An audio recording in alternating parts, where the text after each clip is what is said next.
Welcome to Eye for Iran. When people talk about modern Iran, the story usually starts in 1979. But the roots of today's mistrust, divides, and even passions go back further to August 19, 1953. This week, it's been 72 years since Mossadegh was toppled in a coup backed by the CIA and MI6. The Shah returned to power, and Iran's democratic experiment came to an abrupt end. 72 years later, that event isn't just history. It still defines Iran's politics today. The regime points to it as proof of Western betrayal. Monarchists and Republicans still fight over Mossadegh's legacy, and for many Iranians, it remains the stolen moment when democracy might have taken root. So the question isn't simply what happened back then, it's why. And to help us explore that, I'm joined by one of the leading voices on Iran's modern history, Dr. Abbas Milani. The Iranian woman who decides to walk in the streets of Tehran, Shiraz, Bandar Abbas, without a veil. The Iranian woman who says, hell with what you think. I'm not going to I'm not going to live the way you want. I'm not going to live the way you think Quran tells me. I'm going to live the way I want. That's the most potent opposition to this regime. That opposition isn't caught in the polarities that the opposition outside is. Professor Milani is not only a scholar, but someone who has lived through the consequences of Iran's political upheavals, once imprisoned under the Shah, later censored by the Islamic Republic. His personal journey gives him a rare vantage point on why 1953 may or may not still matter today. I'm Negar Moshahedi, and this is Eye for Iran.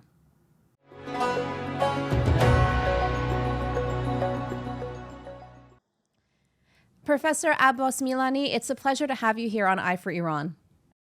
Thank you. It's a pleasure to be with you. You are truly a legend, as you know, you are the scholar when it comes to Iran. And I know I told you privately that when I was at university studying poli-sci and international relations, I literally read all your books, and I've cited you pretty much in all my research papers. So I'm honored and humbled. Oh. And how are you doing today?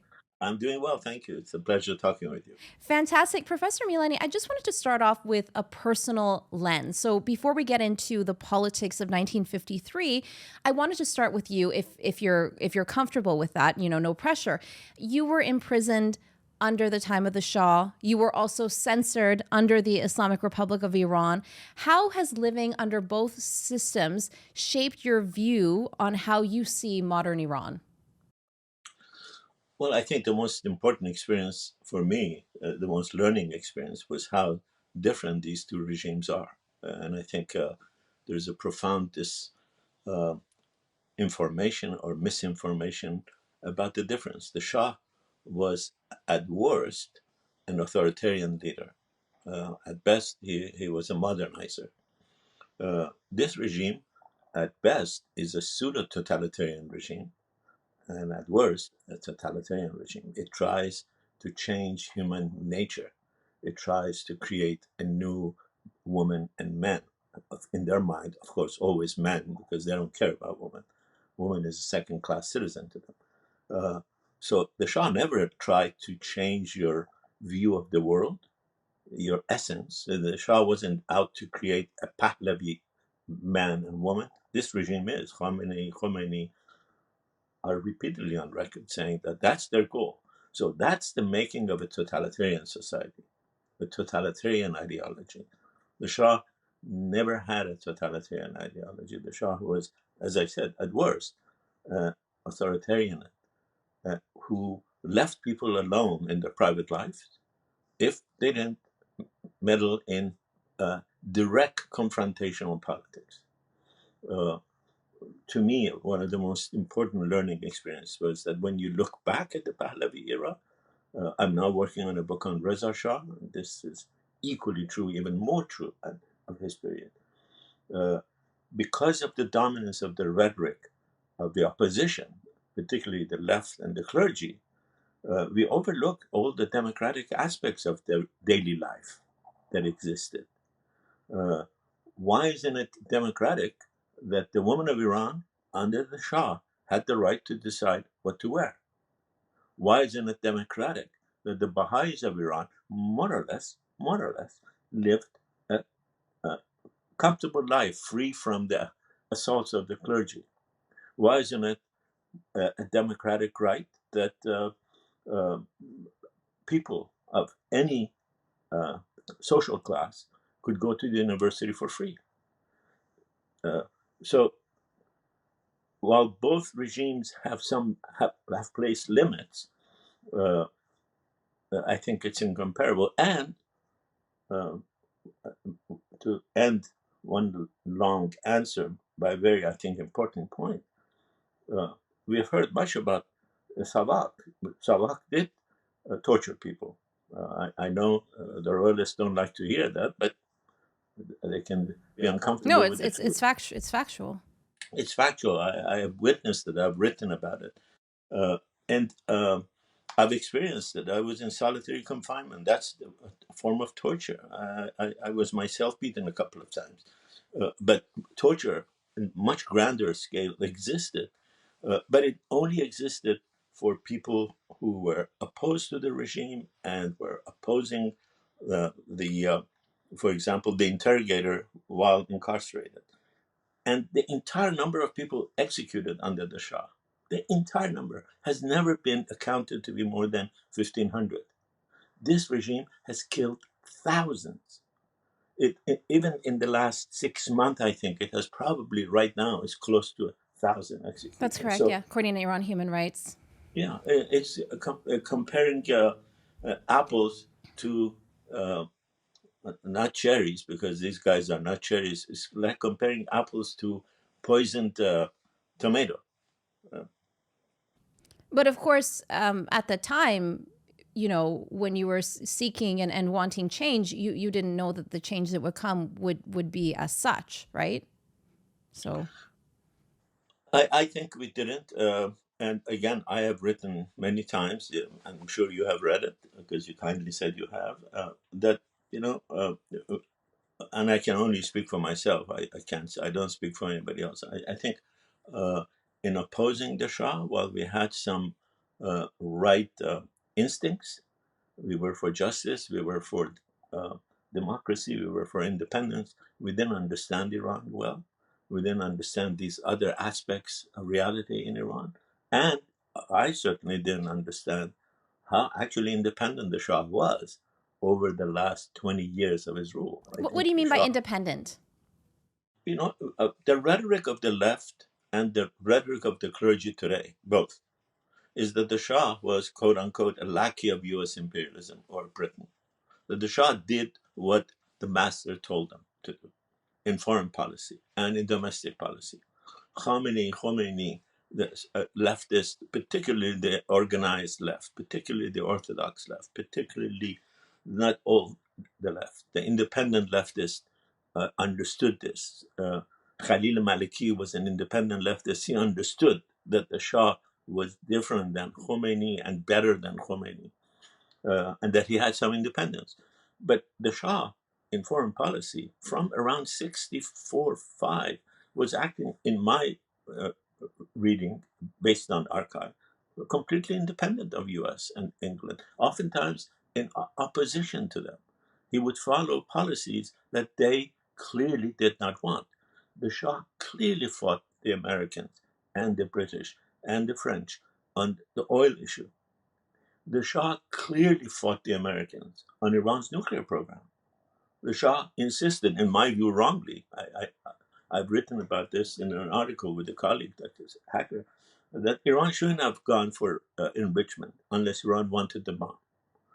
But the Shah went and said, under NPT, I have the right, all the documents are not declassified. He says, I have the right, you have no business telling me what to do. All of these was lost to us. And we thought, as Khomeini famously said, this nuclear program is junk. He said this in 1978. And the boss, the Americans, ordered the Shah to buy it. And now I am stopping it. All of that, in my view, was wrong. He was acting independently on oil, on nuclear, on the region. Uh, and so almost um, everything we said, I said, again, almost everything the opposition said about Iran was based on a both misreading of this situation, and a complete ignorance, if not misreading, of Khomeini. The opposition praised Khomeini in the 20 years before as some kind of a liberator. Khomeini was not a liberator. Khomeini was very clear, was a profoundly reactionary leader, both within Islam and within Iranian society. Khomeini is the leader of the counter-reformation in modern Shiism in Iran. He will go down, in my view, in history as a character like Savonarola, people who were against Renaissance. He will go down in history as someone like Hamann in Germany, about which Isaiah Berlin has written a brilliant book. They were Shiite Reformation in Iran in late 19th century, early 20th century, and Khomeini was the most powerful enemy of this Reformation, religious Reformation. He was also the most powerful, albeit rather ignorant, enemy of modernity. Everything the Shah wanted to do was trying to move, except in the realm of politics, was to move Iran towards becoming a modern society, from equality to women to equality in religious matters to free education, all of these things. Khomeini was opposed to all of these things. And the opposition decided, I'm going to pick him over the Shah, with whom we had some clear differences. But I would think today that a more wiser opposition would have looked at the situation and said, well, there are issues that are wrong with the Shah, but he's certainly better than what's waiting in the wing. If the wing is Khomeini, that's reaction coming. And would the Shah have listened, do you think, if the No, opposition had? no, that's part of the problem. Yeah. And his That's own the part role of, too, right? oh, As well. absolutely, Yeah. absolutely, absolutely. I mean, uh, again, that's why I think part of the narrative of some of the defenders of the Pahlavi era is misguided. Unless you accept where the regime went wrong, you're not going to be able to fix it. To say, as for example, the title of a book that the royalists like to say is the gospel, the fall of heaven. If it wasn't if it was heaven, it wouldn't have fallen. No, and Uh, someone like you wouldn't be imprisoned and tortured in jail. I would, and and there were others. It's not. I mean, Of course. many people, many people, told the Shah throughout his 37 years that you got to go down, slow down on some of these things. In 19, you know, 62, the Americans told the Shah. Some of his advisors said, "Go a little easy." In 1971 to 72, when he tried to establish eventually the one-party system, as he began to concentrate his power, people told him in private, the one-party system is wrong. It's against the Constitution. Uh, it is not the opposition, that's the so-called Panjah Haftihad that the royalists like to blame all the time. It wasn't the opposition that empowered Khomeini. It was the Shah's regime. It was Savak that allowed this enormous network that Khomeini created, from terrorist groups like Fadayan Islam to Madrasa Alavi, where they trained in the ideology of the Islamic Republic. No other opposition group was allowed such freedom. They could collect money. They collected millions, for in the name of Khomeini as he was in exile.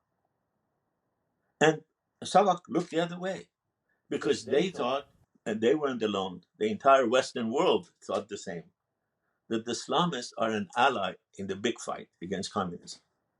Well, Wow. it turns out the Islamists were as much a threat to democracy and reason and modernity uh, as the leftists were, far, in some places far worse. Yeah, that's a very good point. And at that period of time, obviously, the Carter administration, all of them were dealing with the threat of the Cold War. It isn't just the Carter administration. The Carter administration has a lot to answer for, absolutely. But the Nixon administration, the Johnson administration, the Kennedy administration, the Eisenhower administration begin from the beginning of the Cold War. And it's not just Iran. The entire Western world decided to go easy on these Islamists in order for them to fight communism. They just saw the immediate threat, right? And They didn't saw look the to the immediate future at all. they saw the immediate threat. The famous case of the Mufti of Jerusalem, uh, who absolutely cooperated with Nazis, who absolutely organized a group to fight in the favor of the Nazis. He was allowed to go free because Islamists throughout Egypt, Lebanon, Iran told the Americans, told the Europeans, told the French, don't put him on trial. He's one of us. Well, he was one of them in fighting communism, but he was also, like Khomeini, creating an incredible network for seizing power. And that network is what the Americans saw in 78 and the British. And when they thought the Shah can't go on, they said, well, the only force that is organized, that is national, that is counter communist, that can hold the country together are the religious. Khomeini literally, what I just told you, is almost verbatim in a letter that Khomeini wrote to Carter, saying, back us up and you get what you want. Wow. Who created that network? The opposition didn't. The Shah's regime did. So there's obviously a lot of factors, and let's also get into 1953 because that's potentially a factor as well. For those of us in our audience who don't know, give us a brief interview of the 1953 coup, and also wanted to know if you see your story as part of maybe a long shadow of 1953. Well, 53, I think, needs to be understood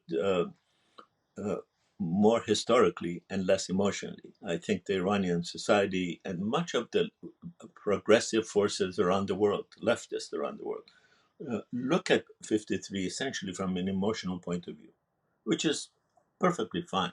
But at some point, we need to look at the history. Who was the most important force in overthrowing Mossadegh? I think the evidence, archival evidence, is clear, categorical. It was the clergy. It was the clergy who could bring out the largest number of people. Next to it was the Tudeh party. American archival evidence indicates that. When Kashani turned against Mossadegh, again, you could clearly see in the documents. When Kashani turned against Mossadegh, the Americans and the British said, now we can defeat Mossadegh. So that religious force is one of the most, I think, understudied and underappreciated pivotal actor in the overthrow of Mossadegh. Mossadegh was democratically elected. For those of you those of your readers who might not know, who was a democratically elected prime minister. His supporters like to claim that he was the only democratically elected prime minister. That's utter nonsense, I think. He was probably the most popular, for sure, but he was elected the same way, absolutely the same way, that every other prime minister before him was selected. Parliament gave a person a vote of confidence, a vote of preference. The Shah, by constitution, was forced to appoint him the prime minister. That's how Razmara, the person that was assassinated as a prime minister, and his assassination paved the way for Khomeini, for Mossadegh to come to prime ministership. He was elected the same way. So he was elected on essentially two platforms. First, nationalize the oil, and two, free and fair democratic elections. And he was very charismatic. He was a very clever politician. He was one of the most honest politicians in 20th century Iran, in the sense that no one, even his worst enemies, have accused him of financial corruption. As, for example, Razmarov was known to be, as Qavam al-Sultaneh was notorious for being corrupt financially. Nobody has blamed Mossadegh.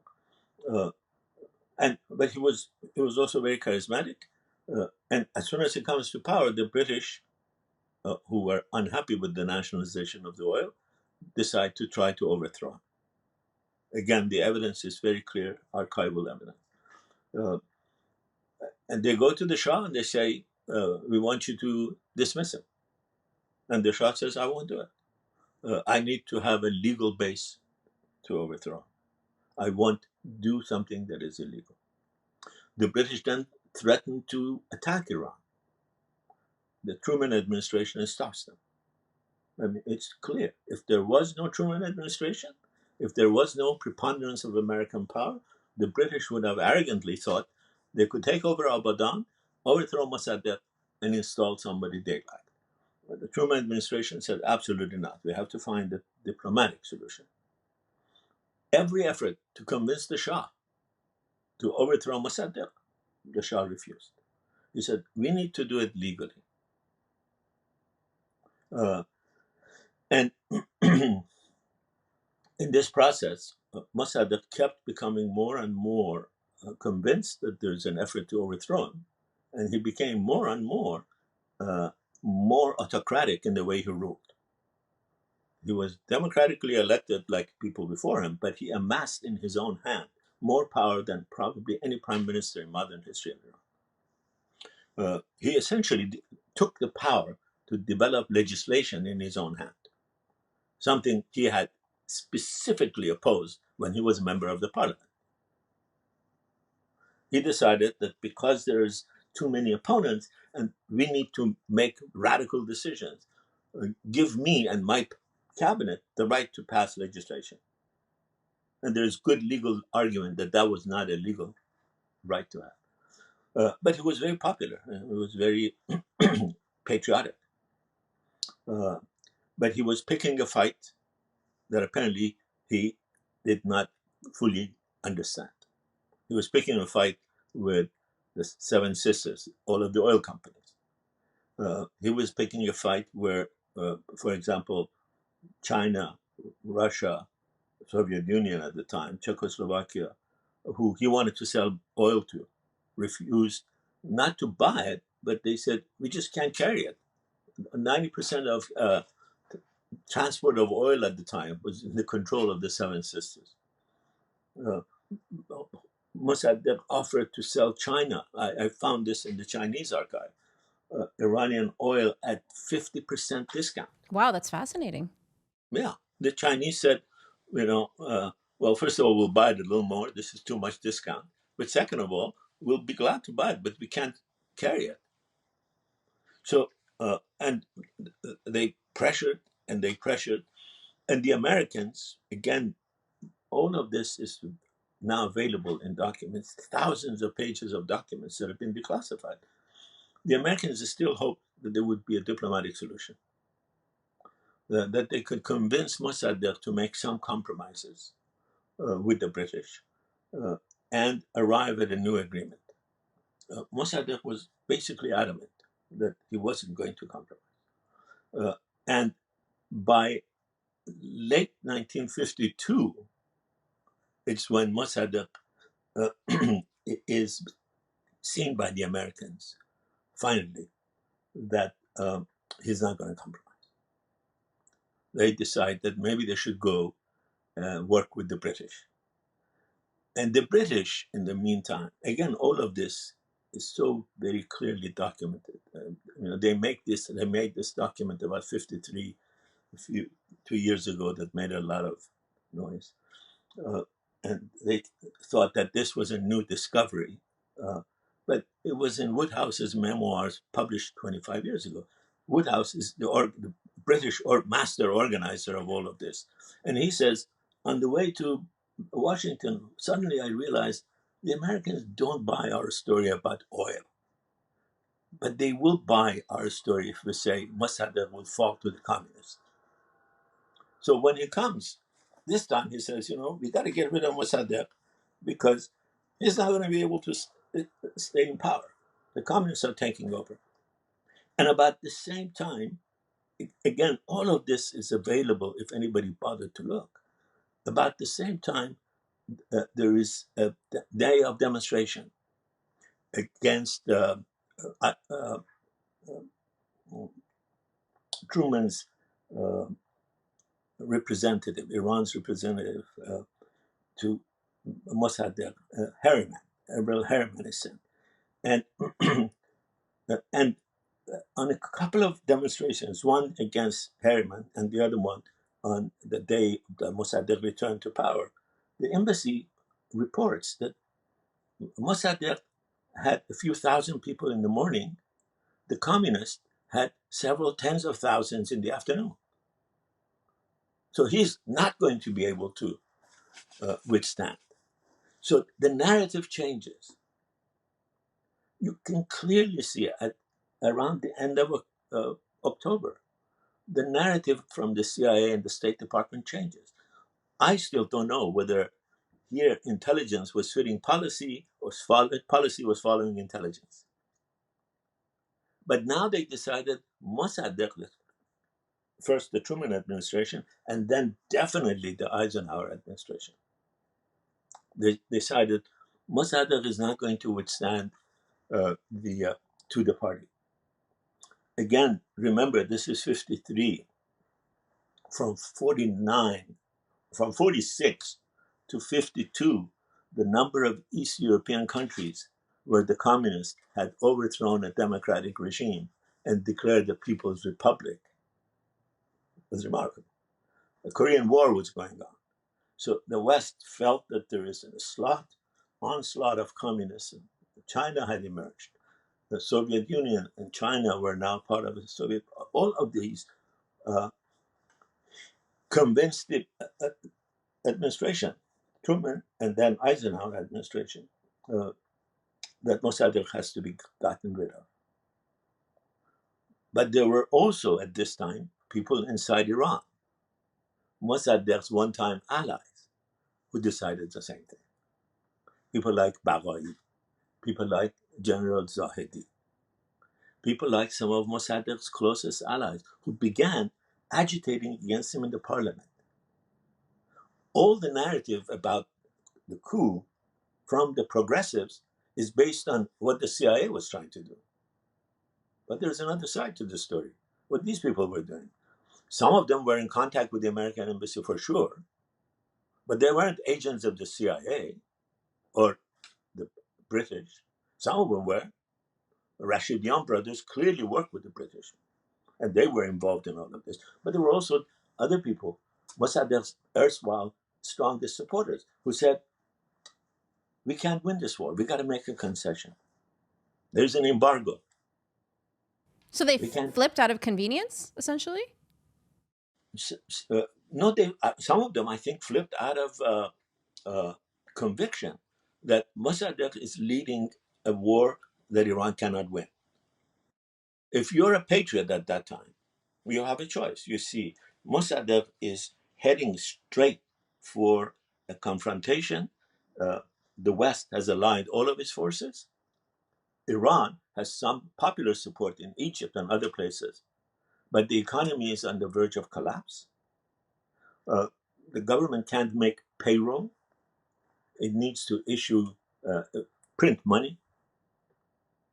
And when a group that controls the printing of the money in the parliament said to Mossadegh, you got to stop this. This is not going to work. You can't just print money. We got to fix the economy. So those people, I think, out of what they thought was a patriotic recognition, that this isn't going to work. Sinking ship. The sinking ship. Sinking ship. So Mossadegh now has a parliament that is becoming increasingly agitated against them. A parliament that he himself, his government, had overseen the election for. So could he not see that? Would that not be obvious to something like a man like him, or is he incredibly stubborn? How do you not see that? I think that's a brilliant question. I really don't know. I really don't know. Because we know some of his most trusted advisors told him, he decides at this moment, he decides to have a referendum. He says, I want to dissolve the parliament. The parliament he had himself elected, based on the notion that the Americans and the British were spending money to help support their candidates. He was right. The evidence indicates that they were, but so were the Soviets. The Soviets were almost equally active in all of this. But Mossadegh had come to power in a parliament that was similarly elected. So he goes to the Shah and says, dissolve the parliament. The Shah says, no, I don't. I won't dissolve the parliament. So Mossadegh says, I'll dissolve it. He doesn't have the constitutional right to do that. He says, I'll have a referendum. And also, that sounds very undemocratic of a democratically elected leader, what you're pointing Precisely. out. Yeah. Precisely.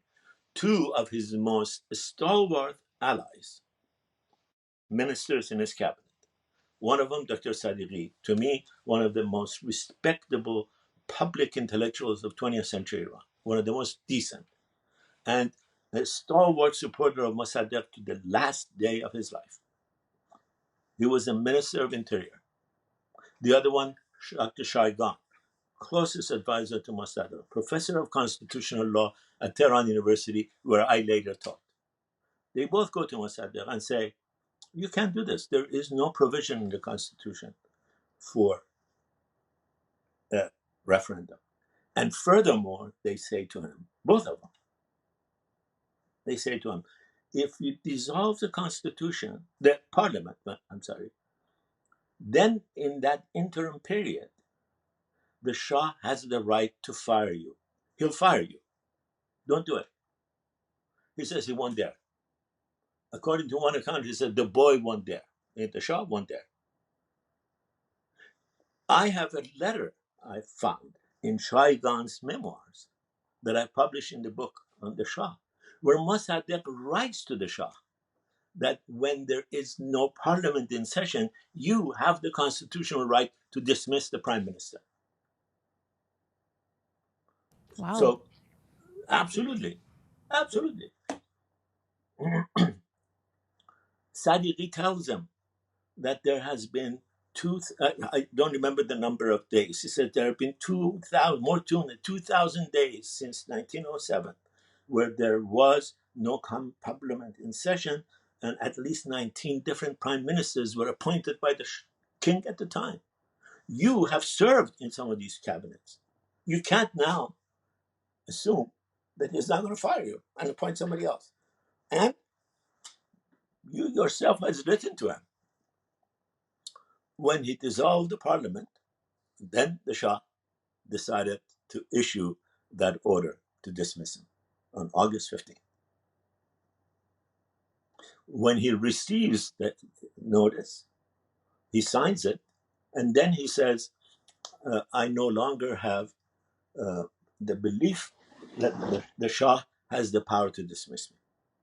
That's not the way the Constitution works. You can't interpret the Constitution based, even someone as esteemed as Mossadegh. And he decides not to accept what many people think is a constitutionally valid order. Mossadegh supporters still say that it wasn't. Mossadegh himself in the court says, it doesn't say I didn't accept that legally. Mossadegh says, I thought this was fabricated because the Shah's signature wasn't very correct. It seemed to have been added. In other words, he accepts the legality. And as soon as he arrests the person who delivers the order, a colonel by the name of Nasiri, who then becomes the head of Sabak later on, Mossadegh arrests him and goes on the radio the next day and says there was a coup attempt against me and it was defeated.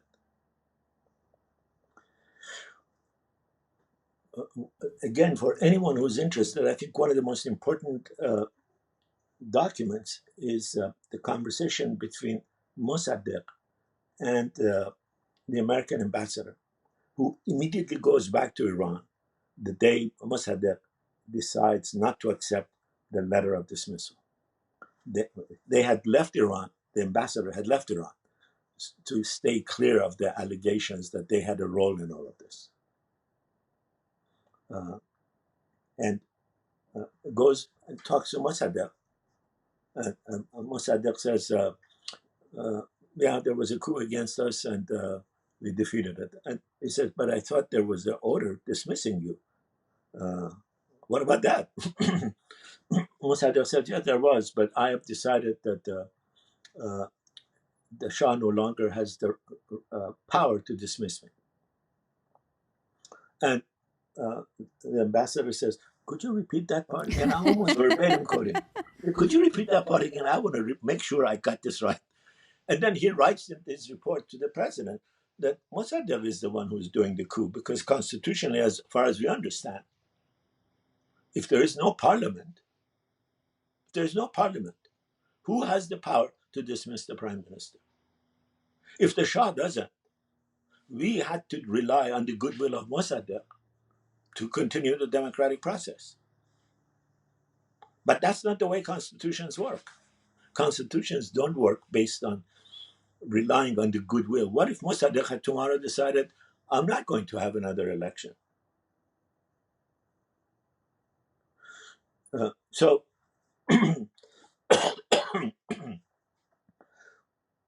there is overwhelming, this is the last point that I think we have to remember.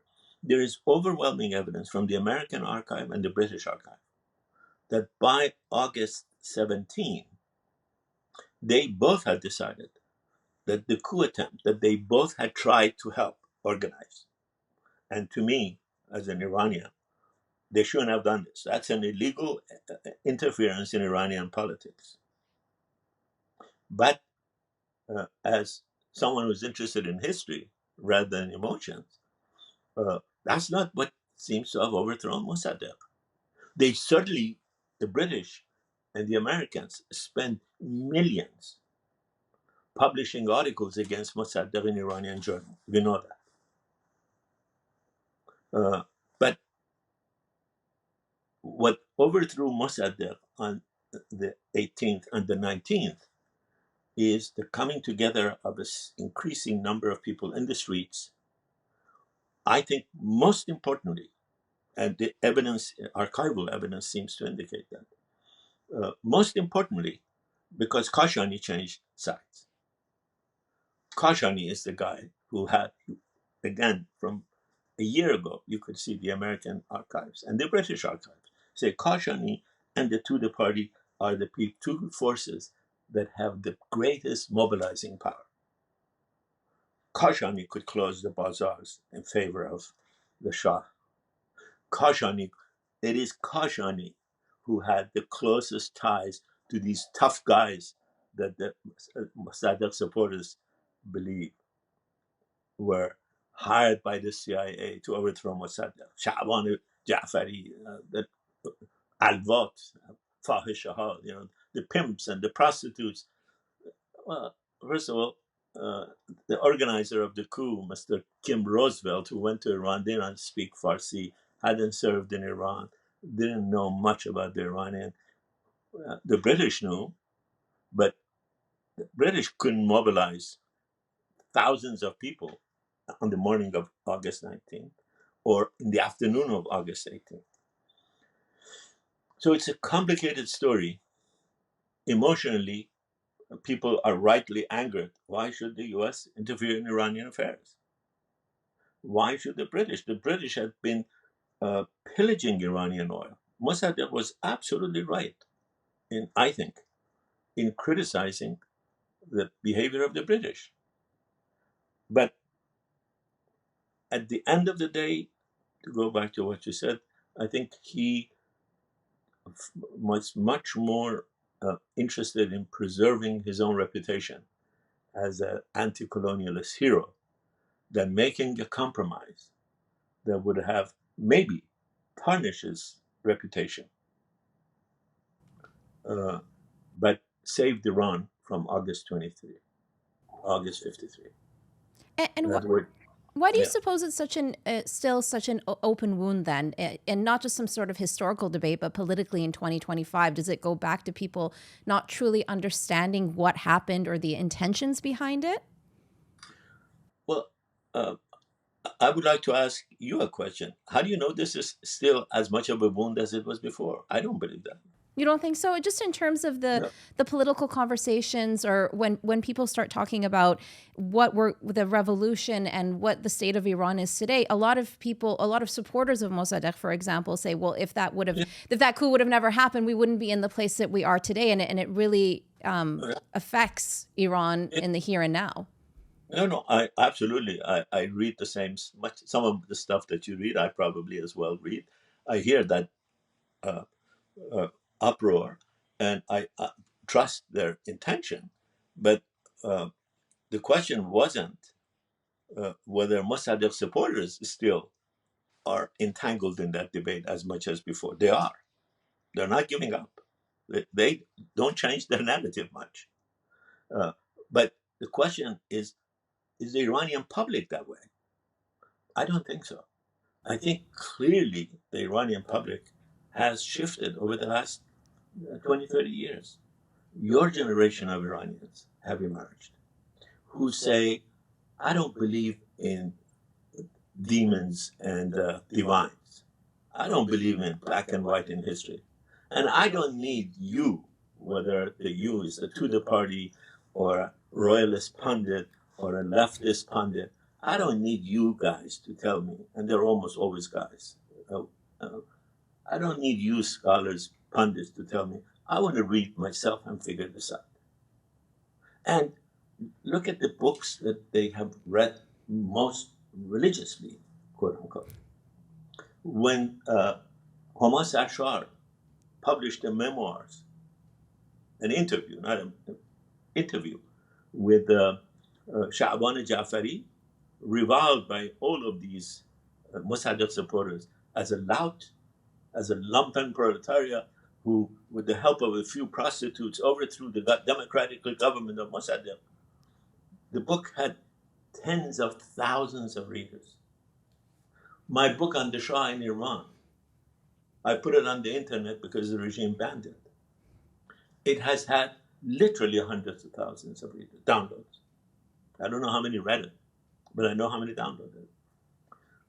Uh, any book that tells people of Iran right now, inside Iran, and even outside Iran, what the evidence indicates rather than what the mythology dictates, has much, much more readers. Read how many readers some of the, for example, proclamations of supporters of Mossadegh have. They have a few hundred. They have every right to complain. I don't begrudge them, but I don't think they any longer refer to what is a mass movement. I was in Iran in 1979, after the revolution. The first birth, essentially, day, the first opportunity to celebrate Mossadegh. And I was part of the population. Almost 1 million people went to Ahmedabad, his estate outside Tehran. It was like a pilgrimage. Literally, the road shut down. There were so many cars. People began to walk. Uh, if there's a similar event today, I don't think as many people, will go. And if there's an event today about August 53, the pathos of Mossadegh supporters is not, to me, based on anecdotal evidence, what represents Iranian society. The Iranian regime has been uh, proselytizing the uh, coup as the legitimization of, for example, the hostage crisis.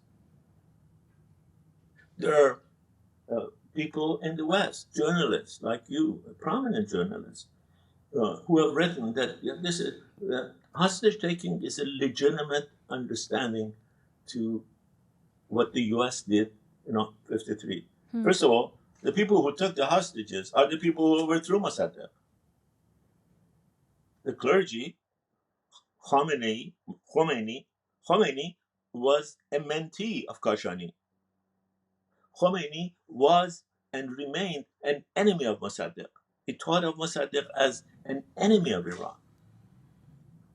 So how can you say that a bunch of radical students, manipulated or ignorant enough to think that they can take American diplomats and hold them 444 days, is something just? And then you try, as a journalist, to find a justification for this? What could justify this? Every country has legitimate gripes against other countries. Mexico has legitimate gripes against the US. They took part of the territory, Texas, New Mexico. If tomorrow a group of radicals in Mexico take Americans hostage, who's going to dare say this is a legitimate response? But they say this about Iran and get away with it. And they say this about Iran without having even the knowledge to read one word of Farsi to figure out what happened at that time. What was Khashoggi doing? What was Nawab Safavi? What were the uh, terrorists of Fadayan Islam doing? Why was Mossadegh's supporters aligning with one of the most notorious Islamist terrorists in 1951 to kill Razamarov? All of this complexity is reduced to the legitimate complaint that the US should not, and the British should not, have interfered in Iranian politics. They shouldn't have overthrown Mossadegh. Obviously, I don't believe they should have the right. They had the right. I don't think they had the right. I think we have the right to criticize them. But even as Iranians, our first responsibility is to understand why Mossadegh fell. Mossadegh fell at least as much because of his own mistakes. Because, in my view, of his own intransigence. And so looking this week, this week is the 72th anniversary of the 1953 coup. So you don't see it then as being part of any identity politics. You mentioned people of my generation not considering it or thinking about it when it comes to the politics of today. But what about like the dichotomy of monarchists that see him potentially, some of them see Mossadegh as someone as reckless, someone who may have even led to the 1979 revolution. And then, of course, you have his supporters and some more left-wing people who see him as this democratic hero. How do you account for that? Well, I account for that. I account for it. I can't explain it. I account for it in the sense that politics is, particularly populist politics, is not the realm of rationality. It's the realm of emotion. It's the realm of a slogan rather than facts. They're not interested in the details of the facts. Uh, I think royalists like to blame Mossadegh for almost everything, but I think Mossadegh was a patriot.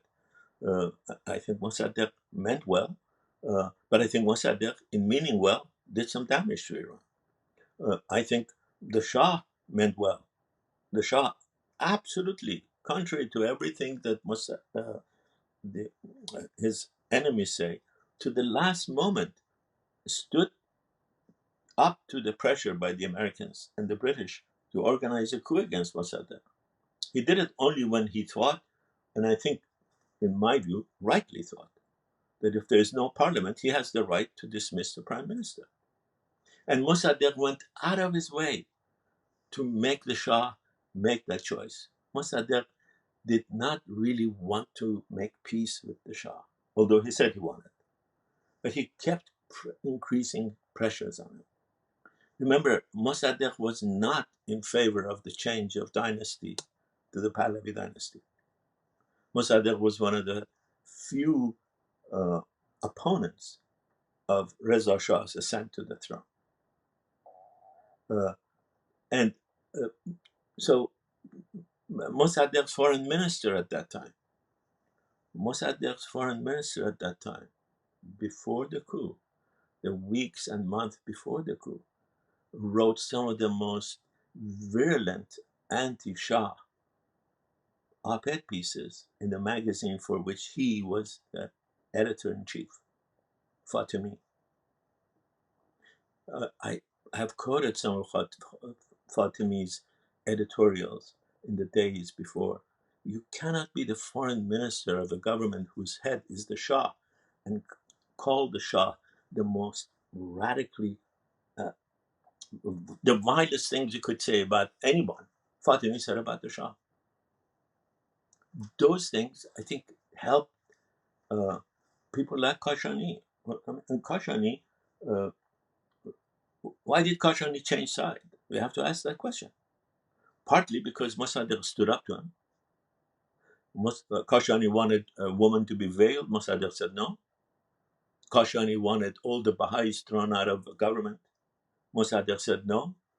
Kashani wanted his son elected uh, as a member of a parliament. Mossadegh said no. But Kashani also was an anti-communist.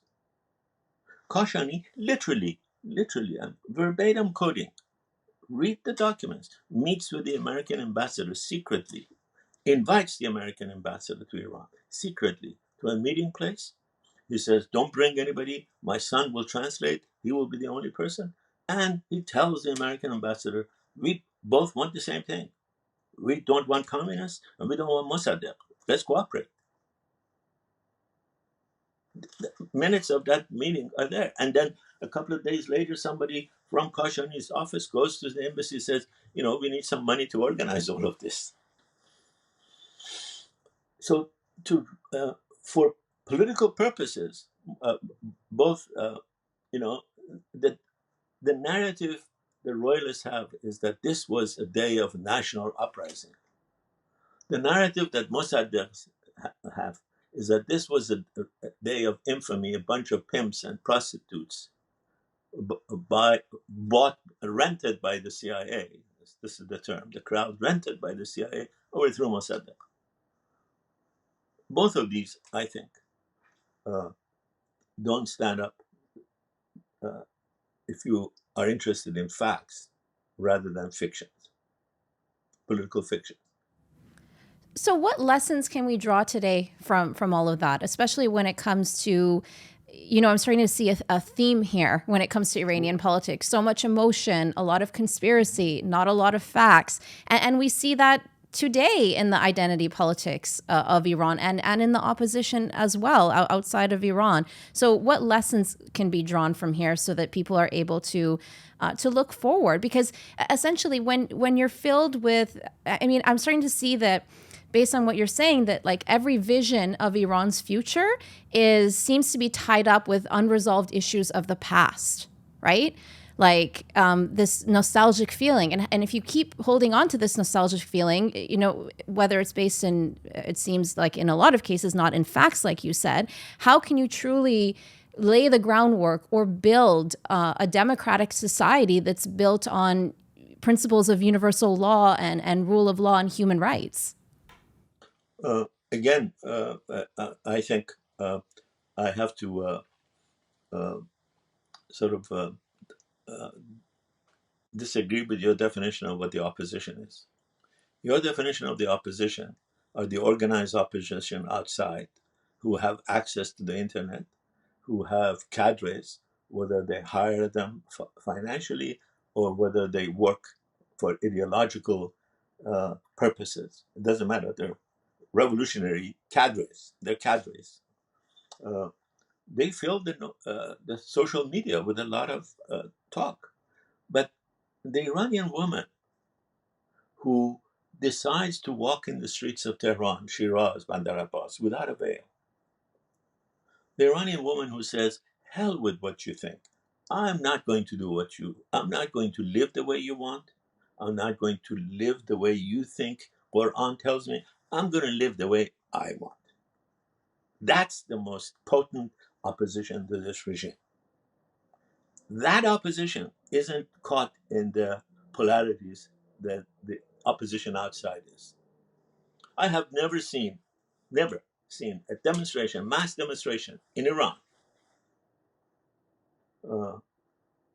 have slogans that are divisive. They have slogans that are unitary.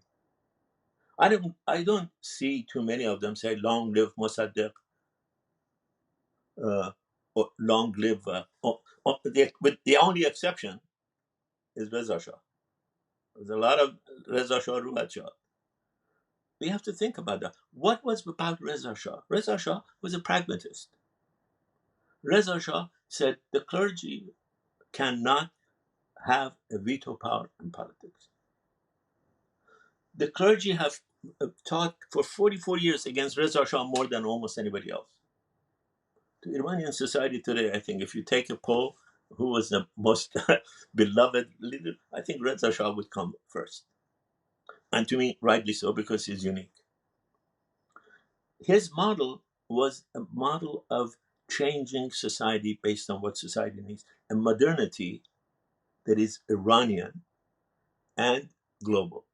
Reza Shah didn't emulate the West, contrary to what everything the mullahs say. He said, we need to understand Iran first, and then we need to learn from the West, get their technology, don't give up our language, don't give up our architecture, build a new modernity. That's what the people in Iran, the most important opposition in Iran wants. So the organized opposition outside makes claims about what the Iranian people want. I was going to ask you, how do you as a scholar cut through all that speculation and divisiveness, etc., and know, without being in Iran, of course, we're not in Iran, we don't have reliable polling, etc. How do we know what the people of Iran want? How do you cut through all of that? But the way I cut through it is that I do what any scholar should do: begin with no presumptions, uh, and allow the facts to speak for themselves. Uh, I have seen no fact that says, for example, that the people of Iran uh, hate Mossadegh. I've also seen no fact that says they think Mossadegh is a model to follow. Absolutely not. I look at um, 7, 8 years ago. I might be wrong in the date, but you can check it. I wrote an article in the Atlantic called "Iran's Incremental Revolution." I said women in Iran are making a revolution in Iran. This is 6 years before uh, life. Women, life, freedom movement. Not because I was particularly brilliant. I was at all brilliant. Absolutely not. But No, you you could are. see. No. I really mean that. If you look at what the women were doing, you look at the data. You looked at the data that there was. When I wrote that, there were more published writers in that year in Iran than there were men. When I was a young boy, there were three published women novelists in Iran. Now, for the last 10 years, 15 years, so I think a disproportionate number of best-selling authors, filmmakers, uh, almost every domain are Iranians, Iranian women. You look at the way they were appearing in the street. You look at the way they were writing. You looked at the number of journals they were publishing, and you knew this ain't. This is not a society that is going to accept Jannati and Khamenei and Allam al Huda. These are parasites. This is a nightmare for Iran. But Iran has woken up from a nightmare. But as anybody who's ever had a nightmare knows, to get rid of the source of nightmare is more difficult than just getting up from it. Iranians have woken up from this nightmare, but now they need to get rid of the source of this nightmare, which is dogmatism, which is religious domination, which is vilayat faqih. How can you rule a country where 60% of the most educated are women, and you in your ideology say, I, that man, a 90-year-old man, have the right to decide what this woman should wear, what she should study? Who the hell are you? Jannati couldn't walk his way out of a bag. Khomeini is absolutely a deluded man in the fog of his ideology. He is one of the most uncertain, uh, dogmatist I've ever seen in modern politics. Someone with as much personal insecurity and ideological conviction that he speaks for God. How come your God hasn't spoken to anybody else this way? In 21st century, this man in 21st century says, if you are touched by a Baha'i, your hand is dirty. You should wash yourself. Shame on you. Terrible. Terrible. But Iranian society no longer accepts this nonsense. Iranian society is more represented by intellectuals who used to be religious and now and go and kiss the feet of a Baha'i and say, I'm sorry for everything we have done to you. That's the future of Iran. Those women are the future of Iran. They are the opposition to this regime. Not just anybody who speaks loudest. Clearly, uh, uh, uh, Prince Reza Pahlavi is more popular. There is just a recent poll that has come out, Gaman, which is to me the most reliable poll we have On Iran, yes, definitely. on Iran. And it says, 33% think of him as a worthy leader. 33%. The next one is Khamenei. The next one is another Ahmadinejad. That's important. 25% are in this camp almost. 30% is very important. It's the most important character. It's the most important force right now. Personality. You can't get rid of this regime unless you get that other 70%, or at least other 60% behind you. Reza Shah did exactly that. He brought everybody together, including Mossadegh for a while, which he knew was his enemy, to pave the way to get rid of the Qajars that he thought, I think rightly, was a cancer in Iranian society. This regime is a cancer. You can't get rid of it by medication, and you can't get rid of it by ignoring the fact that you have to mobilize the whole body to fight this disease. Then cancer will die. And based on those, Most cancers, at yeah, least. most cancers at least, and based on those stats, then how would you yourself define the opposition inside Iran, like you said, not outside, but inside of Iran? Inside Iran, the opposition is anyone, in my view, anyone who in any way uh, works towards a democratic, egalitarian, rational, secular society. A woman who comes into the streets without her veil is, to me, one of the vanguards of this opposition. A teacher who refuses to teach the nonsense that these people want to teach and teaches rationality. The Instagram person who reads, I read some of the stuff that people write and their messages, uh, interpretations of plays, of poetry. They are the opposition. Let me give you an example. We just put on a play at Stanford by the most prominent playwright Iran has ever produced, Bahram Beyzai. I think there is a consensus on this. On a few things in literature there is, but I think there is on this. And it's one of the most accomplished, if not the most accomplished director. Okay? We have put out a play by him, 6 performances, a cast of 40. It is a remarkable rereading of Iranian history, of the revolution of Iran, from the point of view of women. Do a search after we talk and see I will. how many sites inside Iran have written about this place and how many sites outside Iran, including your Iran International. Dead silent. The rest, dead silent. If there was an opposition, if there was a serious, thoughtful opposition outside, this would be the play that they would say, wow. They write, I don't want to name the great media sources outside. Of course, no worries. But I mention only yours because I'm talking to you, Yeah, so it's all everybody good. knows. You know, Iran International covers everything. They haven't written a single line about this. Stanford University doesn't need a line from Iran International. Obviously, Bahram Beyzai doesn't need a line from Iran International for anybody else.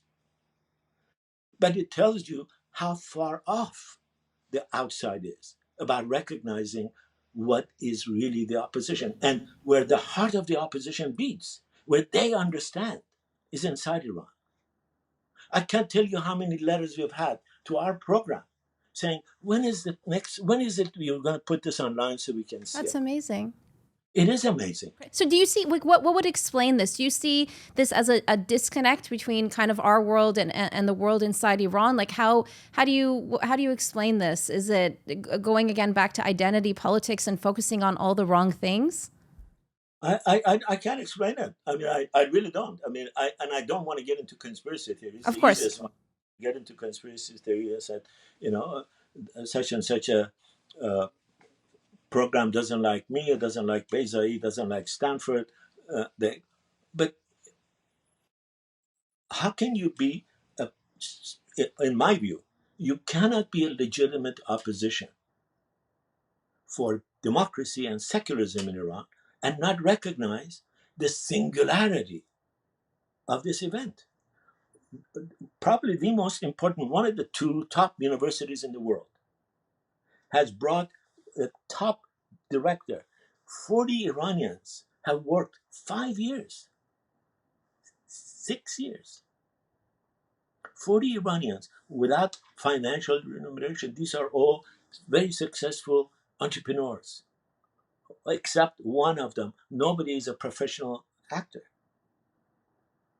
For the love of Iran, for the love of art, for the love of Persian language, you ignore this and you show, at least to me, that you don't know what Iran is, you don't know what the opposition to this regime is, and you look at the world through the jaundiced view of your ideology. If we don't toe your line, we are not the opposition. Uh, they've issued a couple of nasty uh, statements uh, against my book on the Reza Shah without the book having even come out. And they say that I am celebrating Reza Shah because I want to uh, undervalue his son and his grandson. I again, you know, somebody sent me from inside Iran 156 never seen before personal letters of the Shah to his father, Reza Shah. Okay, I wrote an article about it, published in Asu, and I said I have access to this. Do a search and see how many sites who claim to be royalists have even paid attention to the fact that I now have in my possession, I'm going to put it in the archive, everybody can access to it, 156 never seen before letters. Imagine if I had said I have 100 unpublished letters from Gugush, for example, to Behrouz Boussouri. Every media outlet would be on my door. Could you see one of them? What does it say? Does it talk about nose surgery? Zero. So that's not the real opposition. The real opposition, these are opposition, but they're not the sole opposition. The real opposition is in Iran who says, wow, a play by Bahram Ezai, a play and a rereading of Dashakor from the point of view of a woman. Every element of what should be celebrated as a glorious moment for the opposition Stanford University is not, Iranian studies is not the opposition to the Iranian regime. We are defenders of Iranian culture, but we are not afraid of the hoodlums who rule Iran. So if we want to give a prize, as we did to uh, uh, several prominent people, some of them who lived in your area, uh, the engineer, the great, I've gotten tired of talking so long. No. Who are we talking about? I'm sorry. Sehun? Sehun. We gave a prize to Sehun. We gave a prize to Beizai, Bita Prize. And, Kehan speaks for Khamenei, wrote a nasty letter against me and against Iranian studies, said this has become a center of Baha'i activism. Look who they invite, look who they gave a prize to. Sehun and Beizai, you can't give a... This year, we are giving the prize to another member of your city, Amanat. Oh, Amonat, fantastic. Absolutely. That's amazing. He is the most... We don't choose him because he's Baha'i, but we certainly don't exclude him because he's Baha'i. Of course. So at least 3 of our winners are Baha'is. There might be more, I don't know. We don't look into their idea of that religion. People in Iran know it. But here, Bahram Beizai, reading Hedayat from a point of view of a woman, you could almost say that this is the manifesto of the future Iran. Zero, zilch. So, Professor Milani, where is this all headed then? Like the future of Iran? Tomorrow. To a glorious tomorrow. I have no doubt in my mind. None. Then I mean, obviously there's repression like we've never seen before to account for, but is there more to it than why people haven't been able to rise up yet? Well, first of all, there's been repression like there's never been before. There's been more executions than there's never been before, but there's also more resistance than ever before. I see images from cities around Iran.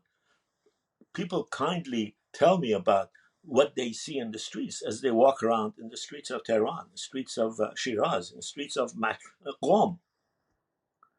Every time a woman walks on the streets of Iran without a veil, that's an act of resistance. We just don't see the forms of resistance. We are obviously emotionally more likely to respond to an act of oppression because it's horrendous when they take, in 21st century, they take a person and bring a crane in the middle of a city and hang someone. They just did it 2 days ago. And there's a child in the audience watching. Shame on you. Shame on your ideology that says it's okay to do something that they stopped in medieval Europe. They used to do this in medieval Europe. They used to quarter in medieval Europe. I have no illusion about what Europe did. In Shakespeare's time, they would quarter a person and hang them on the streets. But that was medieval. Now, people are worried about what a child sees. Shame on you for doing this. We see that as an act of oppression, and we are angered by it, rightly so. We should be more angered. There should be now demonstrations of hundreds of thousands, not a few hundred, hundreds of thousands against how many people this regime is killing, how many stupid mistakes Khamenei has made, put Iran on a war path that is unnecessary, unneeded. But we don't see that. We see the oppression, the acts of resistance, I think, daily by people inside Iran hearten me to believe that this regime is but a nightmare and is a corpse. But to wake from a nightmare and to get rid of a corpse, you need an effort.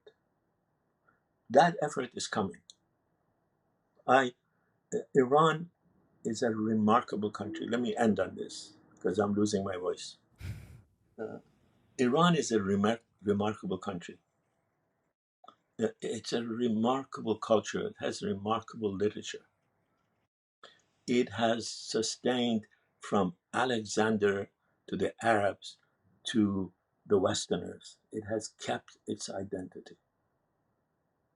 It's one of the most consequential civilizations in the world.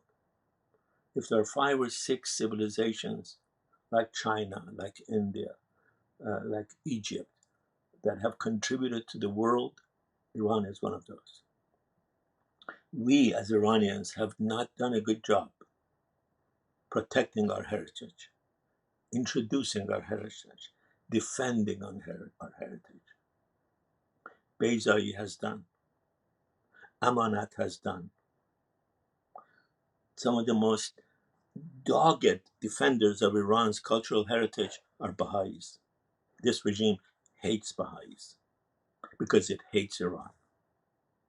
The future of Iran is in the hands of people like you who are looking for what the truth is rather than Rosa Huni.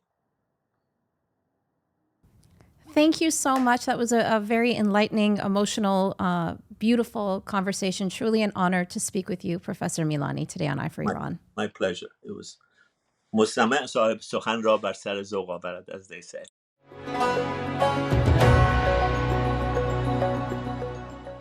Sign up for our weekly briefing newsletter at iranintl.com/newsletter. We deliver what you need to know with top stories, key analysis, and exclusive reports direct to your inbox. Now, if you like this episode, you can hit the like button. You can leave us a comment and let us know what you think. The Eye for Iran podcast series is brought to you by Iran International, your go-to destination for expert Iranian news in both Farsi and English. For more, you can head to our dedicated English website, iranintl.com/en.